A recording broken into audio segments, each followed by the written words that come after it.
Over 90% of insurance agents will fail in just their first year. If you expand that time horizon out just to 5 years, 95% of insurance agents will quit the business or go broke. However, the 5% of agents that do make it past the first 5 years have the opportunity to capitalize on the industry that has made the most millionaires in history. In fact, the fact that you're watching this video means that you have a higher chance of being part of the 5%. But I hate to break it to you, the odds are still heavily stacked against you. In this video, I'm going to break down the most common reason that insurance agents fail and how you can use that to your advantage to be a part of the 5% and become a millionaire in the insurance business. If you Google why do insurance agents fail so much, you'll get a few different answers. They don't listen to their customers, they don't work hard enough, or even having too high of expectations. While there's truth to all of this, none of them are quite the right answer. The only reason that 95% of insurance agents fail is because they have a leak in the bucket. Let me explain. Let me introduce you guys to the 4 golden buckets of insurance sales. Basically, this is a concept that combines all of the 4 different pieces to figure out if your business is going to be profitable, which ultimately decides if you're going to stay in the business or go broke and fail. First, we have leads. This is the top bucket. Then we have nurture, sales, and then retention. And then after retention, then the water left over goes to profit, which is what you take home. If any of those buckets have a leak in them, your profits are falling right out of the bucket. The only way to guarantee your success is to make sure you have no leaks in either the lead bucket, the nurture bucket, the sales bucket, or the retention bucket. If you tie all of those down and perfect each of those processes, money is going to flow through all of the buckets and straight into your profit. So let's start with the first bucket, which is leads. This is the lifeblood of your business. If you look at the 4 buckets, the reason leads is number 1 is because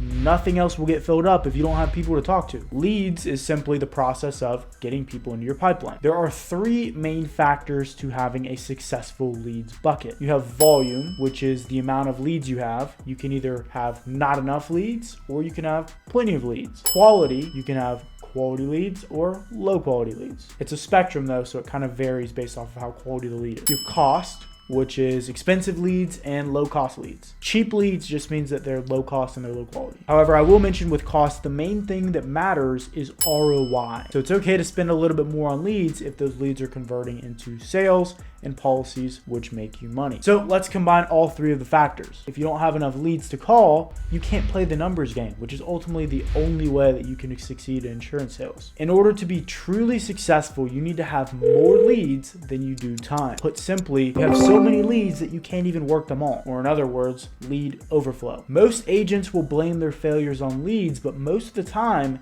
it's not the quality of the leads that's their problem. A lead is simply just a name, a number, and a reason to call. You should not expect guaranteed closes. Life insurance is sold, not bought. However, there's definitely truth to quality versus low quality leads. One of the biggest things that I see affect quality is whether or not the lead is exclusive. Even if you get a lead that's brand new, but it's been called 5 times by 5 other agents, it's going to be a low quality lead. Whereas I would rather work an aged lead that hasn't been called that many times because that lead, in my eyes, is going to be higher quality. The key is to have leads that have intent and quality and get a high volume of them for a low cost. This translates to either buying leads or generating them. Now, the last factor is cost, which can be a killer for newer beginner agents. When people go out and buy $50 direct mail leads, they're digging themselves into a hole that they now have to sell themselves out of to even have a chance at being profitable. So again, the best option is to have a high volume of leads that have intent, have quality, are exclusive to you, and are at a low cost. And again, the best way to do this, what we recommend all of our agents to do is to buy some aged leads and then start generating your own leads and eventually transition only to working new leads that you generate. All right, so let's talk about bucket number 2, which is nurture. This is the most common of all of the leaky buckets.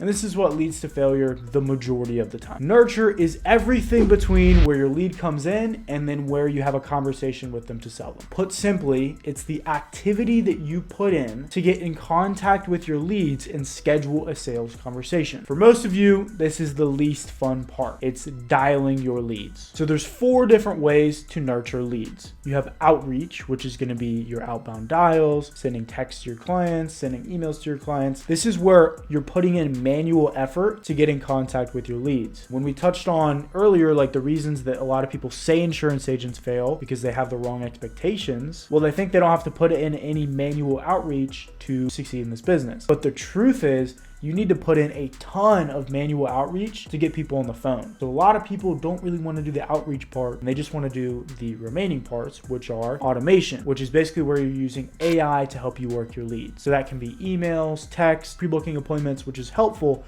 but without the outreach part, this is going to be basically useless. The third one is follow-up, and that's basically where you are nurturing leads that you've already had a conversation with, but they just didn't buy. So you're basically moving people that you've talked to closer to getting back on the phone with you and making a purchase. Follow-up can be texts, emails, and phone calls. And the last one, which majority of agents don't even do, but honestly, I don't think beginner agents should focus on this, is content. So content is just using media to nurture your lead. This can be sending videos, emails, texts, and using social media like Facebook or Instagram. The key to winning at nurture is just putting in consistent activity. I recommend committing to a consistent amount of dials every single day and sticking with it. Do that every day for 6 months. Most people won't even get past the first 2 weeks, but if you do it for 6 months, you're gonna have a much higher chance at succeeding in this business and becoming a millionaire. The thing is, most people aren't gonna pick up on the first dial, so you have to commit to making a certain amount of dials, put in that activity to get people on the phone to even have a chance at sales.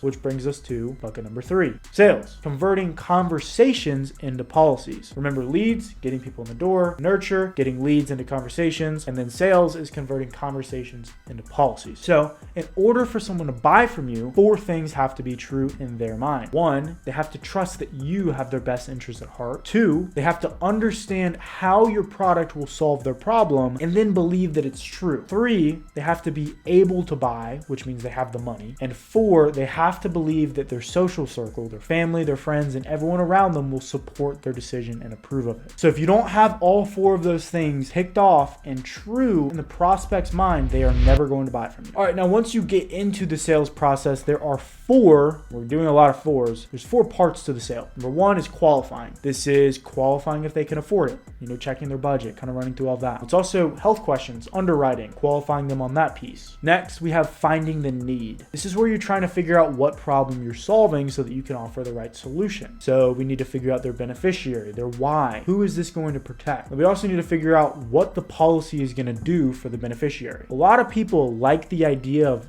leaving money behind and creating generational wealth, but they're more likely to get a policy to cover a debt or avoid their beneficiary having to pay something that they wouldn't want to pay. So we need to figure out not only who is this for, but what problem is it going to solve for the beneficiary, whether that's paying off a burial, paying off the mortgage, paying off some debts, or it could literally just be leaving money behind. The third part of the sale is building trust. This is what you'll commonly hear people refer to as rapport building. There's a couple ways to build trust. You can educate the prospect, tell them different things about life insurance, and kind of act as like a professor or authority figure where you're showing them the way. And then you can also build the relationship. You want to do both of these, and this will help you check off that box that we talked about earlier, where they have to trust that you have their best interests at heart. Then the last part of the sale is simply closing. This is asking for the order, overcoming any objections that they have, and then the conclusion, which is after you've made the sale, summarizing up everything that you did so they understand it and you can avoid chargebacks on the back end. Which brings us to the last bucket, which, to be honest with you guys, is the most painful to have a leak in.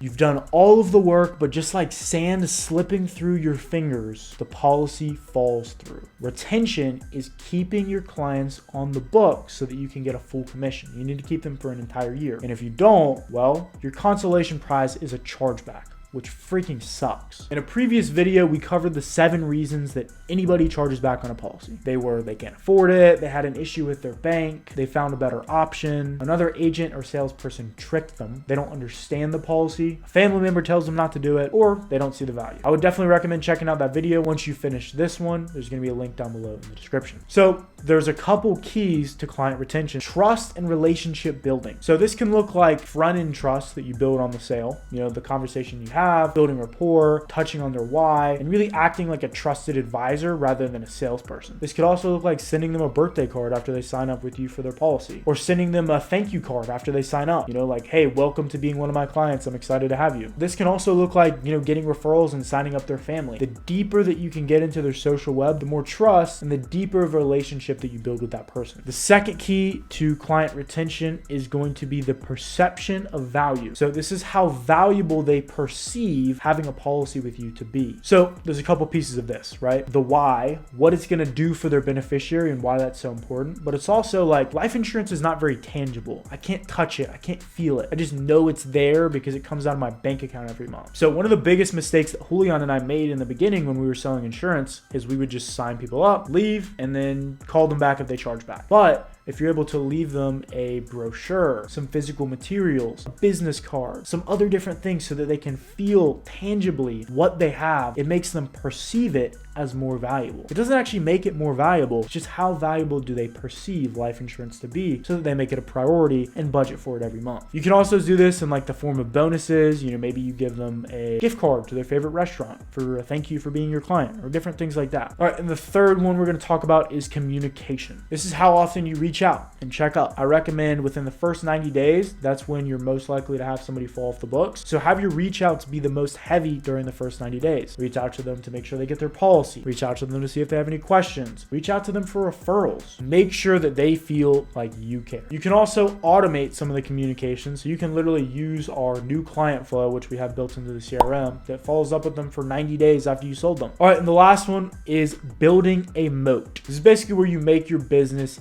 irreplaceable by other agents. So there's a few things that you can do. A lot of this kind of comes in with like the trust and relationship building, where like you're basically a part of their family. But you can also do some other things so that other agents can't contact them. And if they do, your client is very skeptical. So one thing that we like to do is add every single client to the do not call list. That way, other agents, if they called them, well, the prospect would be like, why are you calling me? I'm on the do not call list. And they basically made the other agents seem invalid because they were scammers calling them, even though they were on the do not call list. Adding someone to the do not call list literally takes like 3 seconds to do. You just go to donotcallregistry.gov, sign them up, put in a couple phone numbers. Now they're on the do not call list. Another thing we would do is tell all of our clients once we sign them up to call us if they had any questions about their policy. You want to let them know that there's a lot of scammers and fakes and people that just want to replace business to make a commission out there. And if somebody comes to you and tries to replace the policy, call me. If you have any questions about the policy or unsure of something, call me. So now, before they call the company and cancel their policy, who are they calling?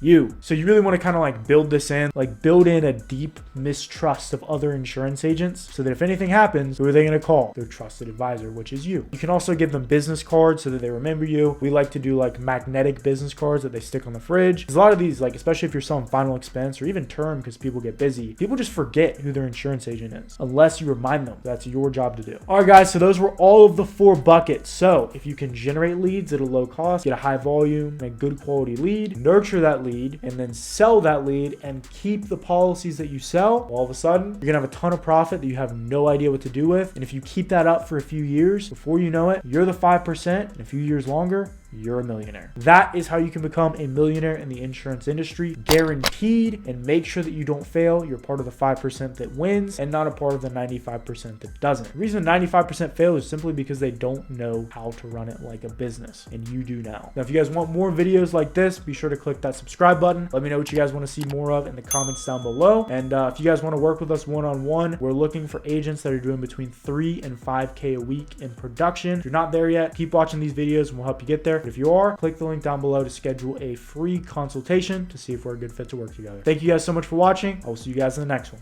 Peace.